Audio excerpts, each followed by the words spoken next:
Direktur Reserse Kriminal Umum Polda Metro Jaya Kombes Wira Satya Triputra mengatakan ia sempat tidak mengakui adanya adegan melakukan pengecekan lokasi kamera pengawas, CCTV, di kolam renang, tempat Dante tewas pada 27 Januari 2024.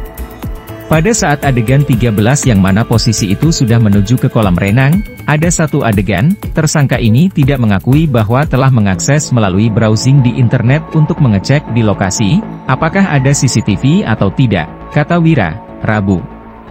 Baca juga. Namun, Wira menjelaskan pada kenyataannya, tersangka ya sempat mengakses atau mencari informasi di internet tentang ada atau tidaknya CCTV di sekitar kolam renang itu. Ini, kami bisa buktikan dengan hasil pemeriksaan dari analis digital bahwa pada adegan ke-13 yaitu pada jam 15.11 WIB tersangka yang mencari di internet dan mengakses CCTV kolam renang Palem dengan menggunakan telepon selulernya. Ini berdasarkan keterangan dari ataupun hasil pemeriksaan dari analis digital, jelasnya. Wira menambahkan analisis digital tersebut menjadi bahan pertimbangan dalam penerapan pasal terhadap tersangka. Ini sebagai bahan nantinya kami mempertimbangkan dalam penerapan pasal, khususnya dalam penerapan pasal 340 KUHP tentang pembunuhan berencana, ucapnya. Wira juga menyebutkan dengan rekonstruksi ini diharapkan bisa memberikan gambaran tentang peristiwa yang terjadi mulai dari awal sampai nantinya korban masuk kolam renang, kemudian ditenggelamkan dan akhirnya diangkat sampai kemungkinan nanti menuju ke rumah sakit. Kasus kematian Dante anak Tamara Tiasmara dan Angger Dimas jadi bahan omongan netizen. Bagaimana tidak, kematian Dante saat berenang dengan Yuda Arfandi meninggalkan kejanggalan. Sosok Yuda Arfandi pun didapuk menjadi tersangka dalam kematian Dante. Kini rekonstruksi kematian Dante pun digelar pada Rabu, 28 Februari 2024. Melansir Kompas.com, Tamara Tiasmara tak kuasa menahan tangis saat menghadiri rekonstruksi adegan kematian anaknya, Raden Andante Halif Pramudityo alias Dante, 6, di Mapolda Metro Jaya. Tamara Tiasmara terlihat menangis terisak dipeluk perempuan di sebelahnya.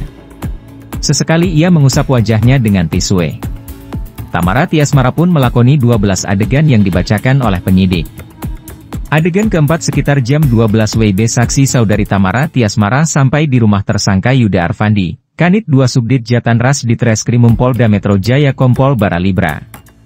Adegan kelima Tamara mengantar korban anak Raden Andante Halif Pramudityo ke dalam rumah dan menaruh barang kelengkapan baju renang di dalam tas, sambungnya.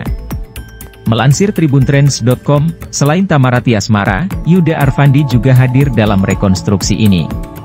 Terlihat Tamara Tiasmara sesekali melihat ke arah Yuda Arfandi. Tampak Tamara Tiasmara menunjukkan ekspresi wajah kesal terhadap mantan kekasihnya itu. Sementara itu, Yuda Arfandi tampak tak berani melihat ke arah Tamara dan selalu menunduk. Rekonstruksi kematian Raden Andante Halif Pramudityo, atau Dante berlanjut ke kolam renang tempatnya diduga menghembuskan napas terakhir di kawasan Pondok Kelapa, Jakarta, Rabu, 28 Februari 2024. Pantauan jurnalis suara.com, rekonstruksi diikuti oleh tersangka Yuda Arfandi, yang diminta mereka ulang peristiwa di kolam renang. Ada 49 adegan diperankan Yuda, salah satunya detik-detik saat ia tertangkap kamera CCTV membenamkan kepala dan tubuh Dante ke air berulang kali. Terlihat hadir juga di lokasi, sosok ibu Dante, Tamara Tiasmara yang ikut bergerak ke kolam renang setelah menjalani rekonstruksi di Polda Metro Jaya, Jakarta. Masih didampingi manajer dan tim pengacaranya, Tamara menyaksikan satu demi satu adegan reka ulang peristiwa yang merenggut nyawa putranya. Raut kemarahan terpancar jelas dari wajah Tamara Tiasmara selama menyaksikan proses rekonstruksi. Meski tertutup kacamata hitam, masih terlihat jelas bahwa Tamara tak melepaskan pandangannya ke arah Yuda Arfandi. Sesekali, Tamara Tiasmara tak kuasa membendung air mata. Namun berkat keberadaan sang manajer yang terus menguatkan, tak butuh waktu lama bagi Tamara untuk meredam air matanya. Sayang, awak media di lokasi cuma diperkenankan mengambil gambar dari jauh. Area di sekitar kolam renang disterilkan untuk kebutuhan giat rekonstruksi. Kegiatan rekonstruksi juga turut dihadiri keluarga Yuda Arfandi. Mereka membawa spanduk dukungan untuk menguatkan mental Yuda, yang diyakini cuma jadi korban fitnah dalam kasus kematian Dante. Sebagaimana diketahui, rekonstruksi kasus kematian Dante pagi tadi digelar di Polda Metro Jaya. Penyidik membuat simulasi tentang proses penyerahan Dante dari Tamara Tiasmara ke Yuda Arfandi sebelum berangkat ke kolam renang. Di Polda Metro Jaya, ada 12 adegan yang diperagakan dalam rekonstruksi kasus kematian Dante.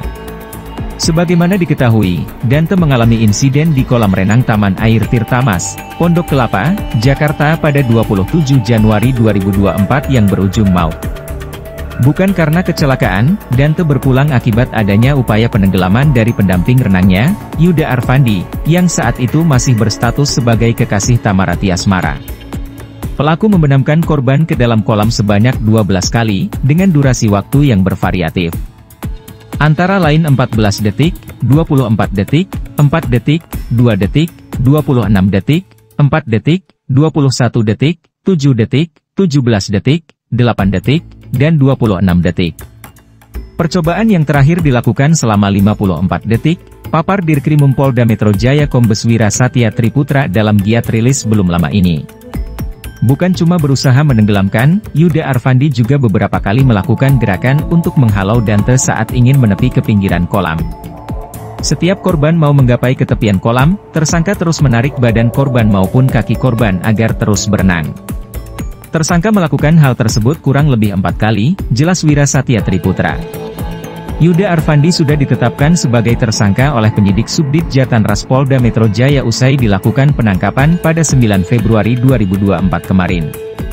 Yuda yang awalnya dikenakan dugaan kelalaian, kini terancam pidana mati atas kekerasan terhadap anak hingga pembunuhan berencana. Ada satu adegan di mana tersangka ini tidak mengakui bahwa telah mengakses melalui browsing di internet untuk mengecek di lokasi apakah ada CCTV atau tidak, kata Wira. Padahal pada kenyataannya, si tersangka mengakses atau membrowsing, mencari CCTV yang ada di kolam renang sana, tambahnya.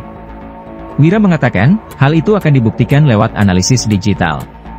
Berdasarkan hasil analisis digital, Yuda mencari CCTV sekitar kolam renang sekira pukul 15.11 waktu Indonesia Barat. Ini berdasarkan keterangan dari ataupun hasil pemeriksaan daripada analis digital. Ini sebagai bahan kita mempertimbangkan dalam penerapan pasal, khususnya dalam penerapan pasal 340 pembunuhan berencana, tandasnya.